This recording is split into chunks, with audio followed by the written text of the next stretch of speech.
To my YouTube channel Vikas Sir Accountancy Sir. Today we will discuss about the topic issue of debentures to vendors. अब आपके mind में question आएगा बेटा vendors क्या होते हैं।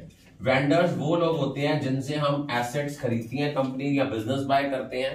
इस केस में हमारी फर्स्ट एंट्री होती है asset account debit to vendor account to liabilities account. अब आप कहोगे वेंडर कौन है। वेंडर हैं जिनसे हमने बिजनेस खरीदा। सपोज बिरला लिमिटेड ने सन फार्मा लिमिटेड से बिजनेस खरीदा, तो वेंडर कौन हो गया? सन फार्मा लिमिटेड। तो वहां पे वेंडर नहीं लिखेंगे, वेंडर का नाम लिखेंगे, that is Sun Pharma limited. और ये कौन सी अमाउंट के साथ आएगा? With the amount of purchase consideration. और अगर मान लो डेबिट साइड कम आ रही है तो बैलेंसिंग फिगर क्या होगा? गुडविल। अगर आपकी क्रेडिट साइड कम आती है तो बैलेंसिंग फिगर होगी हमारी कैपिटल रिजर्व। अगर आपकी डेबिट साइड शॉर्टर आ रही है तो बैलेंसिंग फिगर होगी गुडविल। क्रेडिट साइड शॉर्टर आ रही है तो बैलेंसिंग फिगर होगी कैपिटल रिजर्व। एक चीज याद रखना, गुडविल कब डेबिट होती है? अगर आपकी परचेज कंसिडरेशन जो है ग्रेटर देन है नेट एसेट से। अगर आप गुडविल आपकी कब ज्यादा है कि अगर आप लोग जो है आपकी जो परचेज कंसिडरेशन है वो नेट एसेट से ज्यादा है। और कैपिटल रिजर्व कब आता है?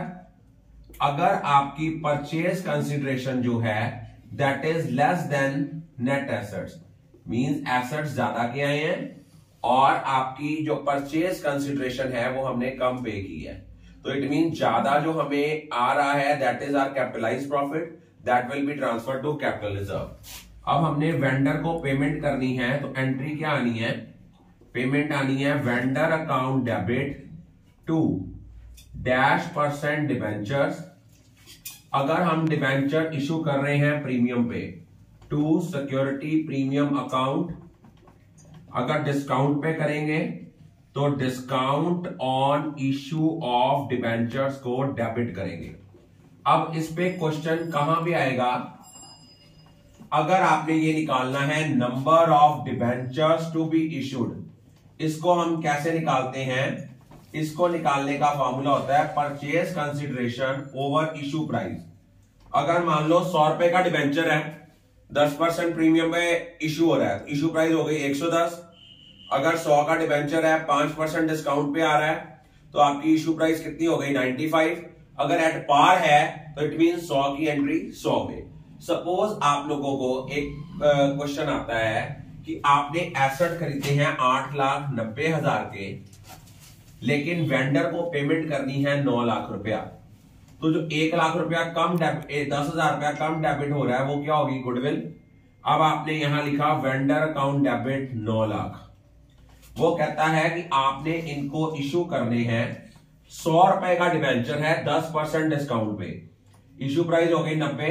नंबर ऑफ डिबेंचर्स जो आपने इशू करने हैं वो आ गए 10,000। अब आपने यहां लिखा टू 10% डिबेंचर्स, ये थे 10,000 इंटू 100, ये बन गया 10 लाख। और 1 लाख रुपया आपका क्या बन गया? डिस्काउंट। अगर ये प्रीमियम पे होते तो हमने सिक्योरिटी प्रीमियम को क्या करना था? सिक्योरिटी प्रीमियम को हमने क्रेडिट करना था टू सिक्योरिटी प्रीमियम अकाउंट। उस केस में इशू प्राइस कितनी हो जानी थी? 100 नहीं थी रहनी, 100 की जगह क्या होना था? 100। अगर मान लो 10% प्रीमियम होता तो इशू प्राइस कितनी हो जानी थी? 110। Is it clear? I think all of you are clear about it.